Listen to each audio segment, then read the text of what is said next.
রাজধানী মিন্টো রোডে বিরোধী দলীয় নেতার বাসভবনে ১১ দলীয় ঐক্যের শীর্ষ নেতৃবৃন্দের সাথে বৈঠক শেষে এখন ব্রিফিং চলছে। সরাসরি চলে যাচ্ছি সেখানে। দুর্ভাগ্য হচ্ছে যে উনি তো এখন মহাসচিব নাই, না ভারপ্রাপ্ত মহাসচিব বলছে। আচ্ছা, আজকে দুপুরে ভারপ্রাপ্ত মহাসচিব যিনি আছেন তিনি যে কথা বলেছেন, সংকট নাই, দুর্ভোগ নাই, ব্যর্থ নয়, সরকার খুবই সফল, তাহলে ওনারা কি এই কথা বলছেন যে বিদ্যুৎ সমস্যার সমাধান হয়ে গেছে? এটা কি ব্যর্থতা না? জন দুর্ভোগের সাথে জড়িত সকল আইটেম, গ্যাস নাই, কারখানা বন্ধ হয়ে গেছে, শত শত কারখানা বন্ধ হয়ে যাচ্ছে, তাহলে আমার দেশের অর্ডার চলে যাচ্ছে ভিন্ন দেশে, কারণ বাইরেরা তো বসে থাকবে না, তাহলে আমাদের দেশে অর্থনীতির উপরে চাপ হবে, বেকারত্ব তৈরি হবে। এগুলো কি সরকারের ব্যর্থতা নয়? আইন শৃঙ্খলা, এই যে গুমের ঘটনা, একটা গুমের ঘটনা বলছে, কিডন্যাপ হয়েছে 512 জন, এরপরে খুন হয়েছে 1800 প্রায় 6 মাসে।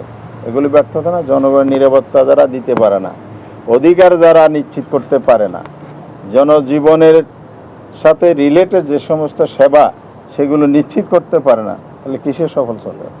এই জন্য আমরা স্পষ্ট যা বলেছি এখনই সে কথার উপর আমরা আছি। ওনার এই বক্তব্যকে আমরা প্রত্যাখ্যান করছি।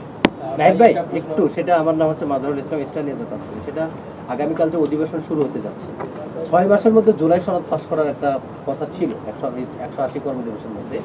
এই অধিবেশনের পর খুব বেশি সময় থাকবে না, কালকে যে আইনগুলো নিয়ে আসা হচ্ছে যদি এগুলো পাস হয়, এবং কালকের মধ্যেই বা এই অধিবেশনের মধ্যেই সংসদীয় কমিটিগুলো গঠন করার কথা রয়েছে এবং বাধ্যবাধকতাও রয়েছে।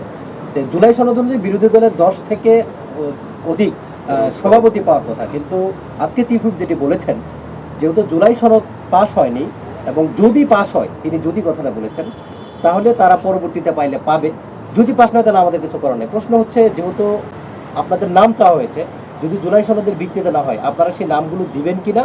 আর যদি এই অধিবেশনের মধ্যেই যদি জুলাই সনদ পাস না হয়, তাহলে পরবর্তীতে আপনাদের অবস্থা। ধন্যবাদ আপনাকে। সংসদে স্থায়ী কমিটিগুলো নিয়েও জুলাই সনদে আমাদের একটা ঐক্যমত ছিল